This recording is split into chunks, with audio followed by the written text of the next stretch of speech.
I know this is a controversial topic and I have a hot take here, and since many have either outright dismissed my take or asked for an explanation, here we go. So let's talk about it. I want to give you my perspective on why I think Yinlin is actually not a sub-DPS, and I invite you to discuss this topic with me in the comments, civilized of course. Feel free to listen to this video in the background, there won't really be much shown on the screen. Also, I do expect you to already have a rough idea on what Yinlin does. That said, here is why. Traditional categories like main DPS, sub-DPS and support will actually not work for Wuthering Waves. At least for now, we don't really know what the future brings. But I will get back to that. Let's first take an example. Let's say we have a team built of Contextual, Yinlin and Verena.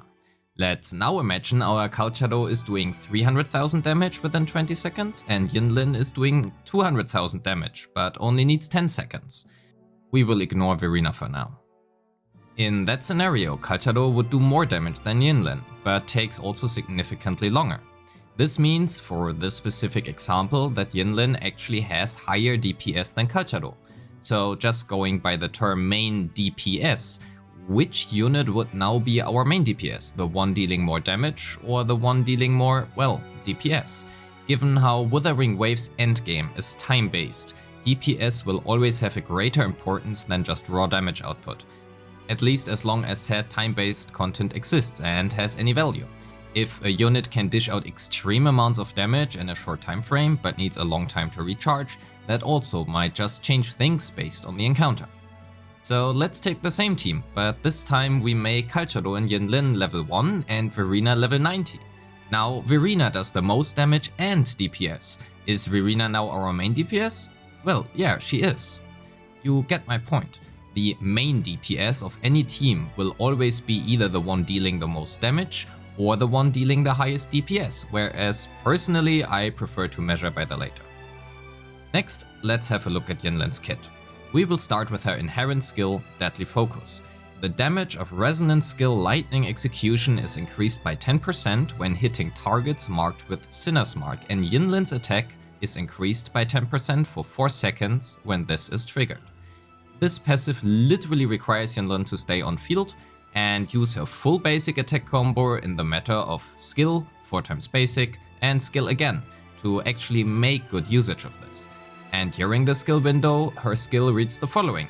Basic attack and dodge counter will trigger 1 magnetic blast when hitting a target. My point here being, she is clearly designed to be used as an on-field DPS character.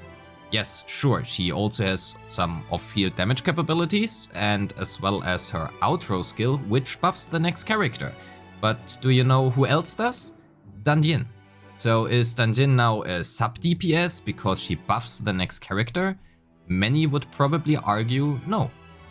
I hope you understand the point I'm trying to get across here. Contextual and Yinlin work fantastic together, but that is exactly it. They are great together, that does not necessarily mean either of them is a sub or main DPS. Both of them are just DPS, and whoever does the most damage will highly depend on the rotation used, the character's individual equipment, their levels, enemy resistances, and, well, how you as a player can play them. Try playing Danjin but get hit by literally anything. Your DPS won't be great if you are dead. So let's briefly talk about why Contextual and Yinlin work fantastic together. You know, this one resource, Concerto Energy, which you need to even trigger your character's outro and intro skills, yeah? And you know of Contextual whose biggest damage potential is during his ultimate duration, which means he wants Liberation Energy. So as you can see here, one full rotation with Yinlin only brings her up to around 50 Concerto. Which means she needs 2 of these rotations and her skill has a 12-second cooldown. This means what you want to do is start with Yinlin, generate half her Concerto bar, switch to Contextual, do his basic skill, basic skill, basic skill, basic heavy attack combo, go back to Yinlin, do the second part of Yinlin's combo, and then you can finally switch into Contextual and activate Yinlin's outro to actually start his ultimate rotation. And that brings me back to the first point I made. Traditional categories like main DPS, sub-DPS and support will not work for Wuthering Waves. That is what I said in the beginning of the video. Wuthering Waves is inherently a very quick swappy game due to its Concerto mechanic. However, some characters like Calciado require to stay on field for 11 seconds during his ultimate to actually get the most damage out of this. And most DPS based characters have quite long rotations, while the enemies are very aggressive and active, which require you to dodge and parry basically constantly. This inherently makes it basically impossible for you to always do perfect rotations. It really is just a question of how early and when into any combo you can swap without it fizzling. If you combine all of this together, we cannot really follow the standard approach of main DPS, sub-DPS and support. We basically have DPS and support. Maybe we can go as far as DPS debuffer and support, or DPS hybrid and support. Whereas the support is a buffer and or a healer who does not really deal a lot of damage, and a hybrid could be a DPS character who also has buffing or off-field damage capabilities.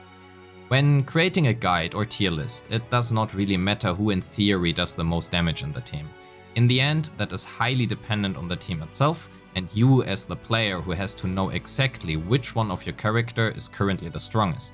If both Calciado and Yinlin are built exactly equally, and you can both play them flawlessly, yeah, at that point it is literally just number crunching, and honestly that is also only the case if the enemy you are fighting is a literal training dummy.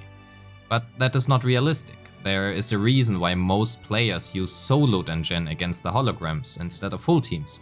Danjin is just really freaking good at that, and even adding any teammates will just lower her DPS. So a few of those might ask now why I have included sub-DPS in my beginner's guide. And that's a fair question. The answer is honestly simple. Everyone right now who talks about Wuthering Waves talks about it with exactly those terms. Anybody who looks up guides will see the terms main DPS, sub-DPS and support, at least right now. And in my opinion it is important that those people who watch these guides don't get fed vastly different information from various creators, otherwise they will just be left confused.